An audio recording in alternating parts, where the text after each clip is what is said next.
Hello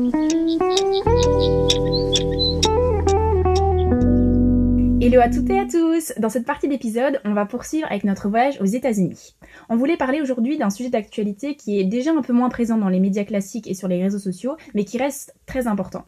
ICE. Vous en avez déjà entendu parler, vous? Bien sûr, et ça fait déjà plusieurs semaines que je tombais sur un article qui en traitait justement. Mais je pense que c'est pas un hasard que ça nous paraisse aussi lointain déjà. Je pense que c'est une tactique bien précise de nous inonder de sujets d'information pour perturber le rythme politique de la part de Trump. Et ça, Nicolas et Célia viennent de nous en parler. Alors pour nos auditeurs et auditrices, je vais quand même faire un petit rappel de ce qu'est ICE au cas où. Donc déjà, ça veut dire Immigration and Customs Enforcement. C'est important de préciser que c'est pas une armée fédérale qui vient d'être inventée par Trump, puisqu'elle existe déjà depuis 2003 dans le cadre de la loi sur la sécurité intérieure de 2002, après les attentats du 11 septembre. C'est l'administration Bush qui décide de créer ce département fédéral afin de protéger le territoire américain pour mieux gérer les menaces et les vulnérabilités auxquelles le pays vient d'être confronté. Donc ICE, ça combine vraiment deux anciennes fonctions pour gérer à la fois les lois sur l'immigration et celles concernant plutôt les douanes et la sécurité intérieure. Alors les filles, vous allez être choquées, mais on parle d'un budget de 3,3 milliards d'euros quand même, alloué à l'époque à ICE. Oh là là! Quel gâchis! Donc normalement, l'usage de la force par ICE, c'est régi par la Constitution américaine, le droit américain et les directives du département de la sécurité intérieure. Donc en fait, ils n'ont pas le droit d'arrêter des citoyens américains. Mais c'est là que les choses changent avec le retour de Trump au pouvoir. On se souvient déjà que le sujet de l'immigration, c'était au centre de ses préoccupations, il en parlait à chaque discours public, et déjà lors de son premier mandat, il avait fait de l'immigration clandestine une priorité, puisqu'on se souvient de la création du mur à la frontière entre les États-Unis et le Mexique. Et cette fois-ci, dès son retour en janvier 2025, il fait passer la loi qui a pour but de, entre guillemets, protéger les Américains de l'invasion. Et début de l'année 2025, il s'était déjà vanté d'avoir expulsé plus de 600 000 personnes du pays. Mais c'est énorme ça! Et elles vont où ces personnes? Bah justement, ça reste assez flou. Les personnes sont souvent emmenées dans des centres de détention pour on sait pas trop combien de temps, et puis elles sont relâchées ou expulsées du pays. J'avais vu qu'ICE avait commencé par Denver au Colorado en février 2025. Parce que tu vois, sur les réseaux, il y avait des personnes qui dénonçaient des arrestations hyper violentes, des descentes illégales chez les gens, des menaces de la part des agents, enfin c'était complètement fou. Mais attends, comment les agents ils peuvent rentrer comme ça chez les gens? Bah justement, par rapport à avant où ICE devait quand même respecter certaines règles, maintenant c'est juste l'anarchie et la terreur, ils ont tous les droits. Ouais, c'est vrai. Et en plus, les agents ils sont recrutés super jeunes et sans vraie formation en fait. Oui, après, il y a aussi l'appât du gain. C'est quand même entre 50 000 et 90 000 dollars par an. Il y a eu plus de 220 000 candidatures. Il y a sûrement la volonté de ce qu'ils pensent être protéger leur pays en fait.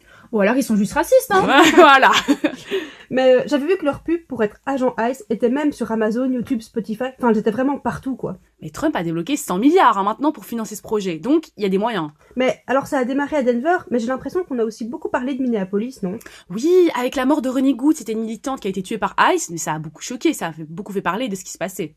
Oui, c'était une vraie fusillade, et depuis il y en a eu d'autres, c'est vraiment complètement fou. Ouais, et en fait les agents ICE outrepassent totalement ce qu'ils ont le droit de faire.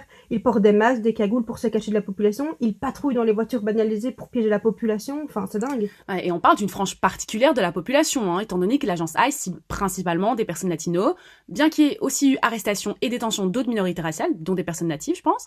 Mais soit, le discours de Trump et de son agence, c'est de lutter contre l'immigration illégale. Il parle de illegal aliens, donc c'est très connoté quand même, et ça c'est surtout un problème qui est construit autour de la frontière sud du pays, donc avec des personnes venant d'Amérique latine, et donc c'est majoritairement des latinos qui sont concernés par les attaques de ICE, ou du moins des personnes qui en ont vaguement l'air, puisqu'on parle de profilage racial. Il y a beaucoup de stéréotypes racistes qui alimentent les agissements de ICE, et par exemple il y a le cliché selon lequel les immigrés clandestins latinos travaillent tous dans la construction. Et du coup, ICE a ciblé les parkings des Home Depot, donc c'est leur équivalent du Brico, parce que certains travailleurs journaliers se rassemblent au matin pour se dispatcher dans des voitures et pour aller ensuite sur chantier. J'ai vu aussi qu'une décision de la Cour suprême les autorisait à arrêter quelqu'un en fonction de certains critères, comme par exemple l'apparence, l'accent, le job et le lieu où il se trouve, donc les arrêts de bus ou les carrouages.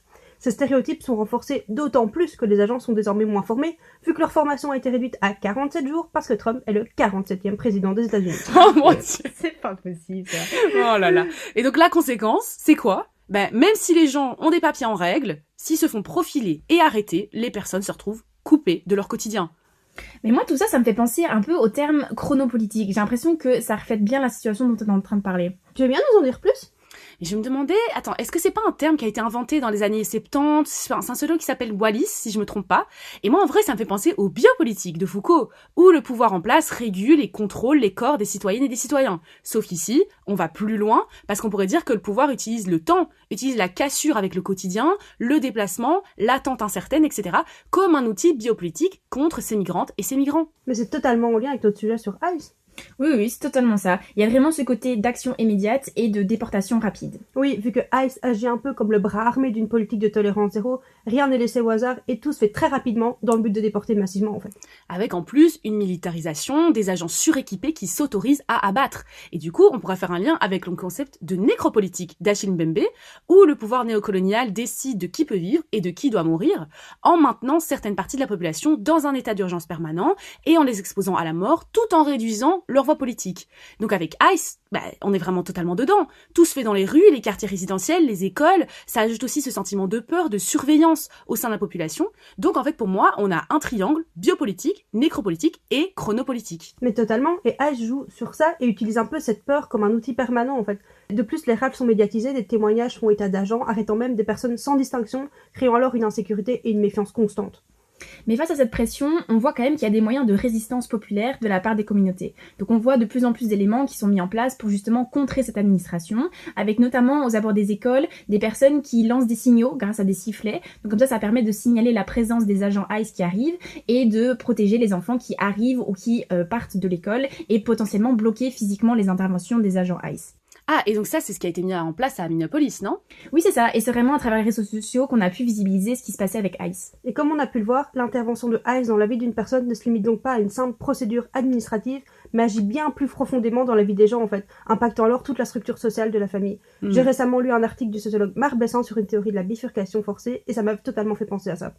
Ah oui, c'est pas celui qui parle, qui fait la socio des temporalités et des parcours de vie, celui-là? Oui, c'est lui. Et en fait, lui, c'est assez simple. La vie n'est pas un long fleuve tranquille, mais c'est plutôt composé d'une série de bifurcations. Il va donc étudier comment une rupture, qu'elle soit professionnelle ou privée, n'est pas qu'un simple arrêt, mais plutôt une reconfiguration complète de la temporalité de l'individu. Intéressant.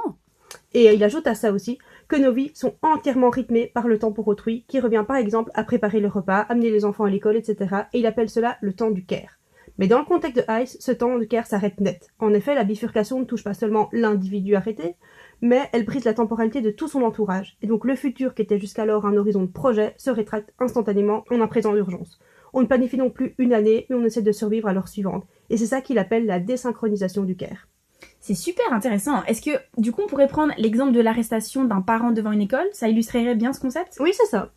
Et en vrai, est-ce que ce serait pas aussi un peu similaire à ce que dit Claire Bidard, vu qu'elle travaille sur les parcours de vie, les réseaux personnels, les temporalités et tout? En fait, elle défend l'idée que nos relations sont les piliers qui soutiennent notre temporalité. Si, et dans l'administration avec ICE, cela pourrait tout chambouler en fait. Ouais, je pense que c'est ça. Et totalement. Et en fait, sous la menace de l'expulsion, l'individu rentre dans une temporalité de la clandestinité. Et donc, il devra donc, couper tous les liens sociaux faibles. Donc, on parle de les voisins, les connaissances de quartier, les collègues de travail, tout ça pour se préserver. Et en plus, Bidard, elle explique que ces liens sont essentiels pour garder l'insertion et l'accès à l'information. Sans ça, la personne, elle est enfermée dans une bulle. Et ce qui est intéressant ici, c'est que la rupture temporelle commence avant même l'arrestation. Oui, c'est vraiment une peur qui règne constamment sur les populations et il y a une espèce d'autosurveillance, d'anticipation. En fait, on se rend invisible en prévention. Ouais, et donc suite à cette peur de l'arrestation, l'individu va geler sa vie sociale et donc s'enfermer dans un cercle de plus en plus restreint de liens forts, les liens familiaux souvent. Et dans le cas d'une déportation, l'individu se retrouverait dans son pays d'origine, dans lequel il n'a peut-être jamais vécu et aura perdu l'entièreté de ses liens sociaux faibles et forts. Et c'est un peu comme une double peine avec à la fois une rupture ici et une absence de lien là-bas. Et ça reviendrait à dire que l'individu perd de son capital social temporel. Waouh, c'était vraiment super intéressant comme conversation les filles. Merci beaucoup, j'ai l'impression qu'on a appris plein de choses. Donc pour nos auditeurs et auditrices, on va faire un petit rappel de tout ce qui a été discuté.